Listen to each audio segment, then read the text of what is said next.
Yo, what's up? It is Nick here with Living Rich, and today is the 5-minute book review of Mr. Playboy, the biography by Stephen Watts about the man, the legend who created Playboy magazine back in the 1950s, went on to fight extreme feminists, to the Reagan administration, to be lauded by feminists, to be lauded by mainstream, to divorcing his wife, to having probably more sexual partners than anyone recently in a long time, and then to settling down to good old moral values in the 90s and having kids in his 70s and raising them.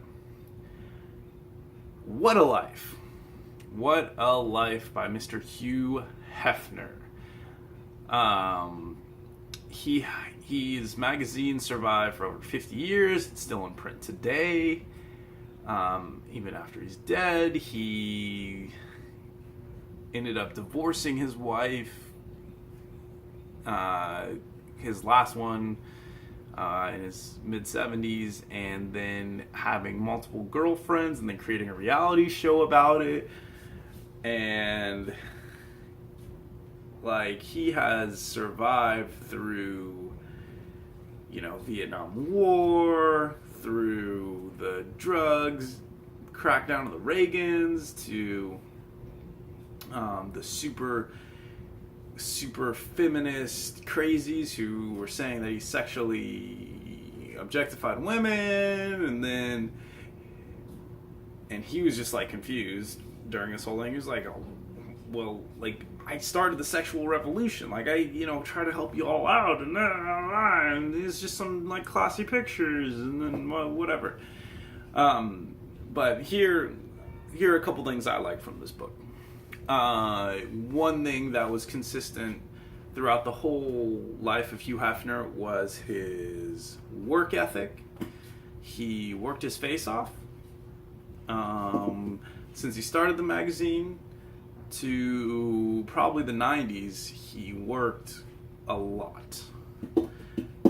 And that was he was just he portrayed this image of being the playboy, but the reality of it was he had the big round mattress, he had the girls and stuff, and then he had all his papers and stuff around him, and all the magazine edits that he was reading in his bed, and the Playboy was more of the portrayal and publicity thing throughout the kind of existence of his life, although it did not hurt for sexual partners.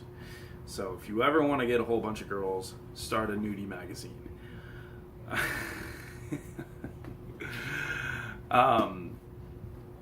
Hugh ended up moving to California later in his life, and his obsessions were having game time with his buddies, having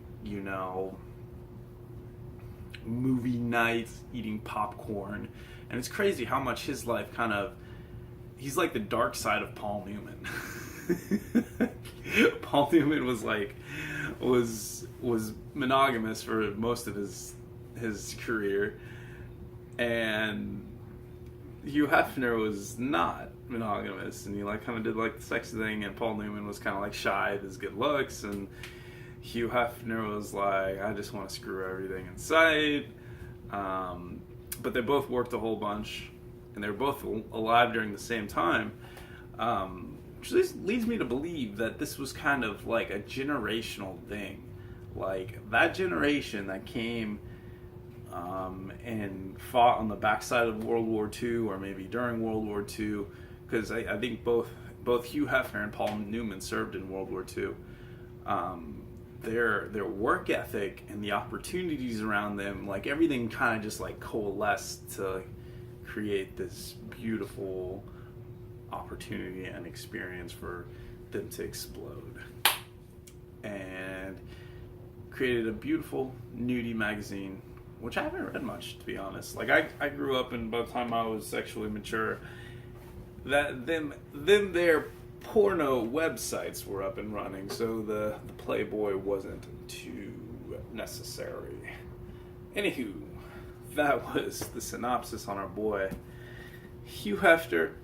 Biography is called Mr. Playboy by Stephen Watts. It's a very thorough, in-depth analysis. It talks a lot about his creativity as a kid and all of his girlfriends and dramas and stuff like that. But I gave you pretty much the gist of it. He worked his face off and created a magazine. Anyways, nice talking to you. Boosh.